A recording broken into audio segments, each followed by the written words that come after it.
Goal setting sucks. Here's the truth. Goal setting is burning women out because it was never designed for us. What happens when you miss the mark or, heaven forbid, see it all go up in flames? Goals are rigid, masculine. They demand an end game, a finish line to cross. But most women, we're flexible, flowing, fluid, and brilliant at adjusting on the fly. That's why goals feel heavy and destinations feel like freedom. This is Awaken Your Biz Goddess, where women entrepreneurs stop building alone and start building smarter. I'm Audrey Acton, a coach who mixes brain science, strategy, soul, and a touch of intentional rebellion.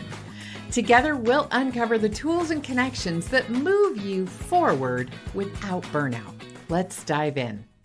The problem with goals is that they imply we're done when we reach them. And if we don't, we feel like we failed, even if we've grown so much along that goal journey. That's part of the old legacy business model, and it's time for us to do things differently. Goals work for many men. But for most women, they become weights. They hold us down from who we are and, more importantly, what we can be. So what do I mean by destinations?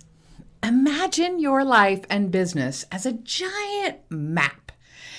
Destinations are places you choose, not to win or conquer, but to experience.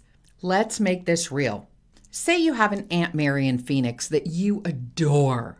She's getting older and you want to see her again soon.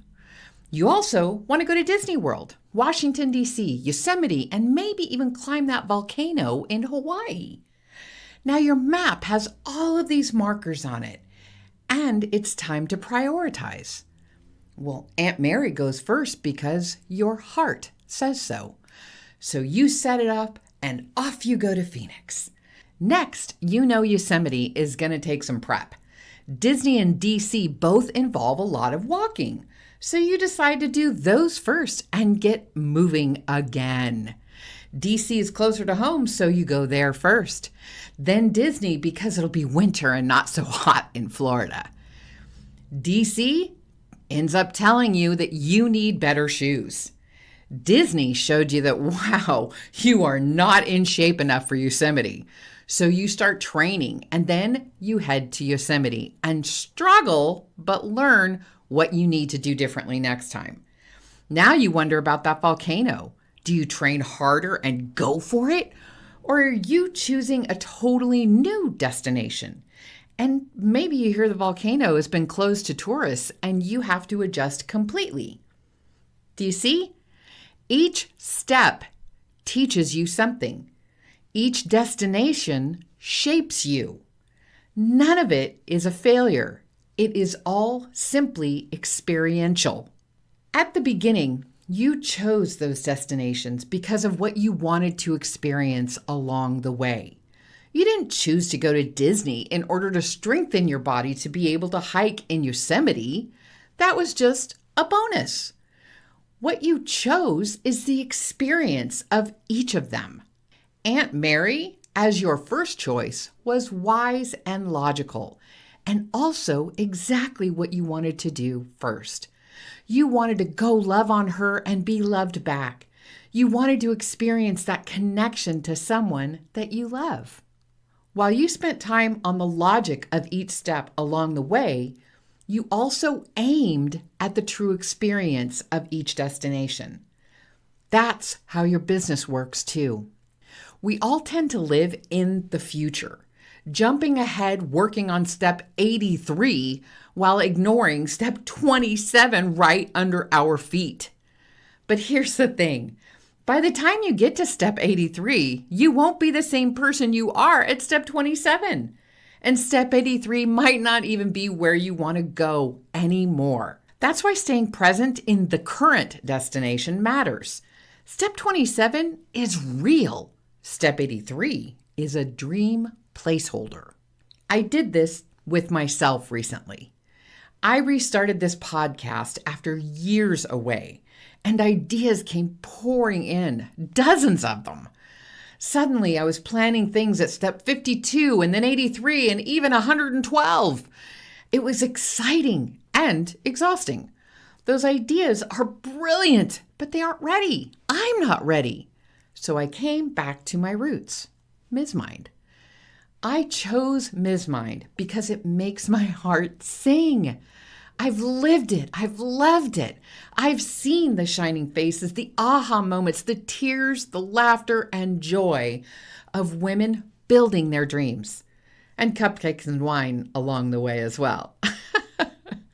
Leah learned to trust herself. Kelly found her courage, and Rebecca shifted how she saw her whole business. I may have chosen MizMind logically as my step 27, but really, I chose it because it lights me up and because I know it works.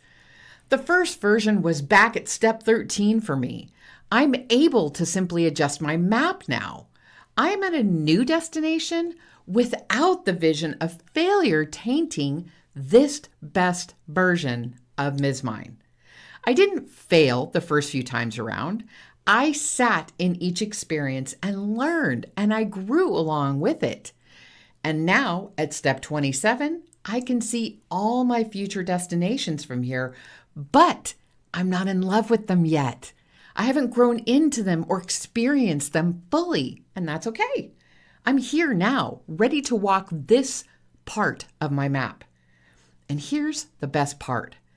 Destinations are optional. You can change your mind at any time. No guilt, no shame, just reroute the map. Your business doesn't have to be a jump from goal to goal to goal. It can be a map of destinations chosen for the experience, not the check mark. So, what's your next destination? What are you longing to experience in your business? If you're ready to walk that path with clarity, connection, and women who get it, MizMind is waiting for you. Groups are forming for October, and your seat is just $49 a month. Come join the adventure along your mapping of a destination. MizMind is there to help you figure out how you want to experience your next destination, your step 27. Because being in business alone doesn't mean that you have to do it alone. If you just want to dip your toe in and give MizMind a try, you can sign up for a one-time MizMind Sparks for free. Hello. And see if it's a good fit for you. If you're friends with another woman entrepreneur, a BBF, be sure to share this episode with them. It changes everything about the way you think about your business. It helps you focus on the present and allows you to let go of the pressure of a goal. Let's experience our businesses instead of stressing about them. If you enjoyed today's episode, be sure to subscribe to Awaken Your Biz Goddess. Drop me a comment below and let me know what your next destination is. And I will see you next time. Thanks for being here.